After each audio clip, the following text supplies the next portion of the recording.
Pelaksanaan program makan bergizi gratis atau MBG terus menjadi perhatian publik. Di Kabupaten Probolinggo, Jawa Timur, terdapat beberapa kasus temuan ulat dalam menu MBG yang diterima penerima manfaat. Belum musnah dalam ingatan, temuan ulat dalam menu MBG yang terjadi di wilayah Paiton pada Kamis 12 Februari 2026. Insiden ini bermula dari laporan warga desa Randu Merak, Eko Rahmat, yang menemukan ulat pada sayur paket MBG yang diterima untuk anak balitanya dan istrinya yang sedang hamil. Buntut temuan ulat ini, Mitra Satuan Pelayanan Pemenuhan Gizi atau SPPG Sidodadi Paiton yang mendistribusikan paket menu MBG tersebut menyampaikan permohonan maaf. Namun, tak membutuhkan waktu lama, kasus serupa kembali terjadi di wilayah Kabupaten Probolinggo.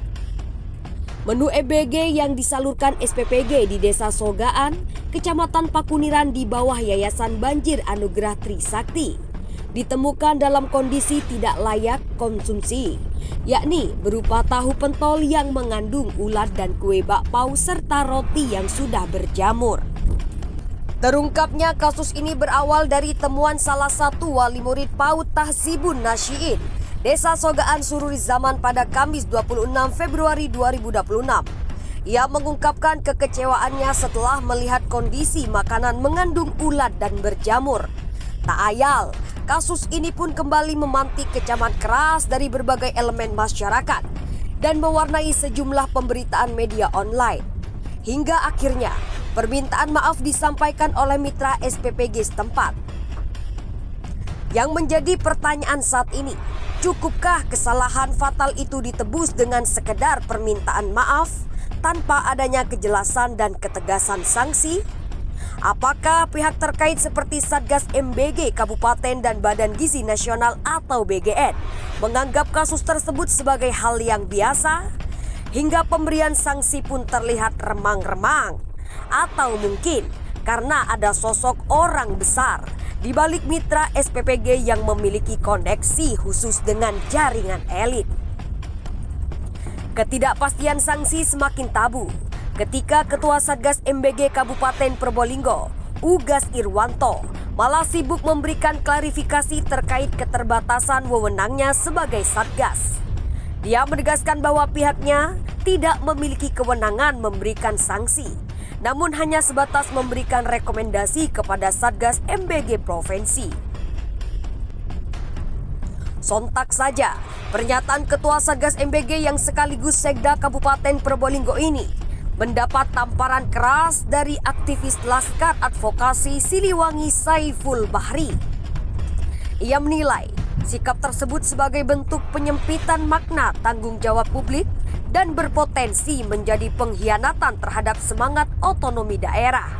Dalil yang menempatkan Satgas MBG hanya sebagai perpanjangan tangan administratif BGN adalah logika yang keliru dan cukup berbahaya bagi keselamatan warga. Saiful menegaskan bahwa berdasarkan Undang-Undang Pemerintahan Daerah, kepala daerah dan perangkatnya memiliki tanggung jawab absolut terhadap kesejahteraan rakyat di wilayahnya. Ia menolak jika Satgas MBG hanya diposisikan sebagai pemantau tanpa tarik. Organisasi masyarakat yang bermarkas di Kabupaten Probolinggo ini menyoroti adanya instrumen hukum berupa diskresi dalam administrasi negara. Dia berargumen, Satgas tidak perlu menunggu instruksi pusat jika menemukan SPPG yang melanggar standar keamanan pangan. Satgas bisa menggunakan kewenangan Dinas Kesehatan untuk mencabut sertifikat layak hygiene sanitasi atau SLHS. Itu cara konkret menghentikan operasional SPPG nakal. Menyebut hanya bisa melapor adalah upaya mengebiri potensi diskresi daerah. Saiful juga menyoroti penggunaan anggaran daerah untuk operasional Satgas. Jika keberadaan Satgas hanya menghasilkan tumpukan laporan tanpa kuasa menindak, maka lembaga ini dianggap hanya menjadi beban anggaran, inefisiensi, tanpa nilai tambah bagi perlindungan konsumen. Lebih jauh, ia memperingatkan adanya resiko hukum bagi pengawas yang membiarkan pelanggaran terjadi. Dikatakannya, dalam manajemen resiko, Pengawas yang melihat pelanggaran tapi membiarkannya tetap terjadi, meski sudah melapor, bisa dianggap lalai. Seharusnya Satgas punya kewenangan moral dan koordinatif untuk menghentikan distribusi makanan secara sepihak jika membahayakan nyawa.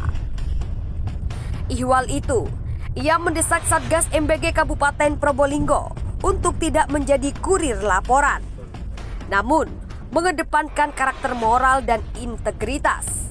Kewenangan menjadi terbatas bukan karena aturan yang melarang, tapi karena kurangnya keberanian politik.